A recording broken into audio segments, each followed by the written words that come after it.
Drop year में उन लोगों के लिए नीट की तैयारी मुश्किल हो सकती है। वे पहले ही पाठ्यक्रम को कवर कर चुके हैं और मॉक टेस्ट के लिए उपस्थित हुए हैं। ड्रॉप ईयर में एक उम्मीदवार कैसे अच्छा स्कोर कर सकता है, इसके टिप्स जानें।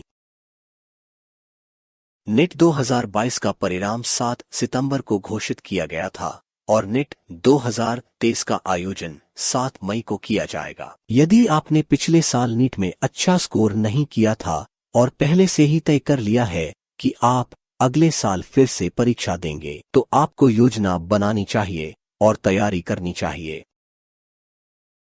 बिना किसी और हलचल के ड्रॉपर के लिए नीट की तैयारी की रणनीति। दूसरी ओर, यदि आप उन छात्रों की श्रेणी से संबंधित हैं जो नीट 2022 काउंसलिंग में भाग ले रहे हैं और यदि आपको सीट आवंटित नहीं की जाती है, तो आप नीट 2023 लेने की योजना बना रहे हैं, तो आपको नीट की तैयारी या संशोधन जारी रखना चाहिए ताकि आपका कीमती समय बर्बाद न हो।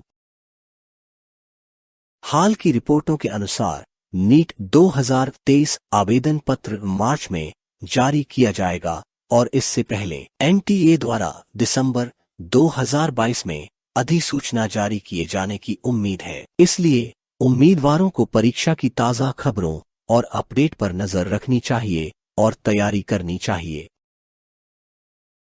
इस लेख में हमने ड्रॉप ईयर में नीट की तैयारी करने वालों की दुविधा को दूर करने की कोशिश की है। ड्रॉपर के लिए नीट की तैयारी के टिप्स ऐसे छात्रों को तैयारी की रणनीति बनाने में मदद करने का एक प्रयास है जो उन्हें निराश नहीं करेगा। विशेषज्ञ द्वारा सुझाई गई नीट की तैयारी के टिप्स जानने के लिए पूरा लेख पढ़ें। ड्रॉपर के लिए नीट की तैयारी के टिप्स। यहाँ हम नीट ड्रॉपर्स के लिए नीट 2023 की तैयारी के लिए कुछ टिप्स और रणनीतियां लेकर आए हैं।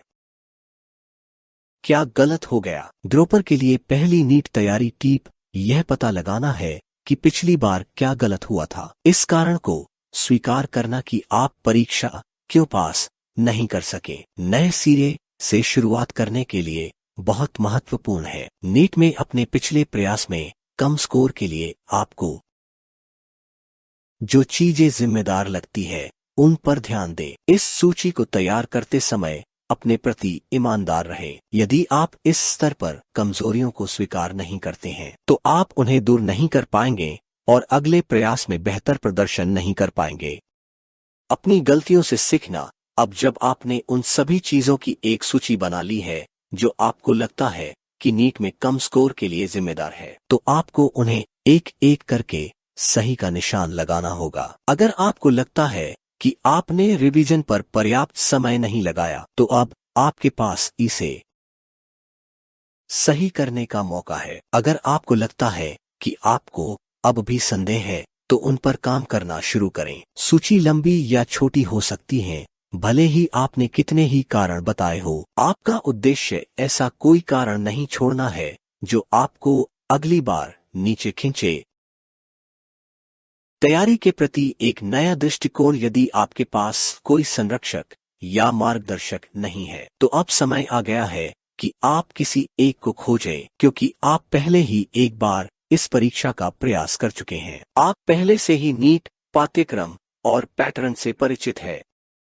आपने शायद पिछले वर्षों के अधिकांश नीट प्रश्न पत्रों को हल किया होगा, तो इस बार तैयारी कहाँ से शुरू करें? यहीं पर आपके मेंटर आपकी मदद करेंगे। मदद मांगने में संकोच न करें, यह तुम्हारी भलाई के लिए है। आपके साथ मेंटर या गाइड होने से आपको एक नया नजरिया हासिल करने में मदद मिलेगी। आप अपनी नीट की तैयारी के साथ नए सिरे से शुरुआत कर पाएंगे। एक नई स्केड्यूल बनाएं। आप में से कई लोगों ने अपना नामांकन किसी कोचिंग संस्थान में कराया होगा। ड्रॉपर वर्ष वालों के लिए कक्षाएं आमतौर पर लंबी होती है, लेकिन स्वाध्याय अभी भी तैयारी का एक महत्वपूर्ण हिस्सा है। एक नई स्केड्यूल तैयार करें जो कोचिंग सेंटर में बिताएं। समय को ध्यान में रखें। 6 से 8 घंटे स्वाध्याय के लिए समर्पित करें। आपने नई स्केड्यूल तैयार करते समय पहले चरण में जो सूची तैयार की थी, उसका भी ध्यान रखना चाहिए। यदि आपकी सूची में बताए गए कारणों में से एक कारण स्केड्यूल का पालन नहीं करना था, तो इसे अपनी नई स्केड्यूल के शीर्ष पर मोटे अक्षरों में लिखें। इससे आपको इस बार इसका पालन करने में मदद मिलेगी। सकारात्मक और कंसंट्रेटेड रहना। अपने ड्रॉपर वर्ष में उन लोगों के लिए सबसे बड़ी चुनौती ध्यान केंद्रित रहना है। कॉलेज जीवन की शुरुआत कर चुके अपने समकक्षों को देखकर अनावश्यक तुलनाएं बढ़ सकती है। कभी भी अपनी तुलना दूसरों से न करें। अपने दोस्तों से जुड़े रहें, लेकिन उनसे अपनी तैयारी के बारे में चर्चा करने से बचें। केवल उन्हीं से मार्गदर्शन लें जिन्हें नीट की तैयारी के बारे में जानकारी है और जो आपको रचनात्मक सुझाव देंगे। याद रखें, यदि आप नीट की तैयारी के चरण के दौरान सकारात्मक बने रहते हैं तो लड़ाई आधी जीत ली जाती है। दूरियों को पाटना। अपने ड्रॉपर वर्ष की पहली छमाही के दौरान अपनी नीट तैयारी में अंतराल को पाटने का प्रयास करें। पिछले वर्ष में छोड़े गए अध्यायों को कवर करके एनईटी के पाठ्यक्रम को पूरा करें। जिन शंकाओं को आगे बढ़ाया गया था उन्हें दूर करें। उन विषयों पर ध्यान दें जो कमजोर है और सुधार की आवश्यकता है। ऐसा करते समय रिवीजन को नजरअंदाज न करें। इस दौरान पुराने और नए दोनों को संतुलित रखना चाहिए। साल के दूसरे भाग में मुख्य रूप से रिवीजन पर ध्यान दें। आपको यह भी सुनिश्चित करना चाहिए कि आप सभी विषयों को समान समय दें। ज्यादा से ज्यादा मॉक टेस्ट लें। ड्रॉपर के लिए अंतिम नीट तैयारी टिप। अपनी तैयारी के अंतिम 4 महीनों के दौरान एक सप्ताह में कम से कम 2 नीट मॉक टेस्ट हल करें। मॉक टेस्ट आपको अलग अलग कठिनाई स्तरों के प्रश्नों के लिए एक्सपोजर देंगे। यह आपकी नीट की तैयारी को मजबूत करने में मदद करेगा और आपको परीक्षा के दिन के लिए तैयार करेगा। साथ ही तैयारी के आखिरी महीने में पिछले सालों में पूछे गए सवालों पर भी नजर डालें। ऐसे कई प्रश्न हैं जो हर साल परीक्षा में दोहराए जाते हैं। पिछले वर्षों के नीट प्रश्न पत्रों को पढ़ने से आपको इन प्रश्नों को सही करने में मदद मिलेगी।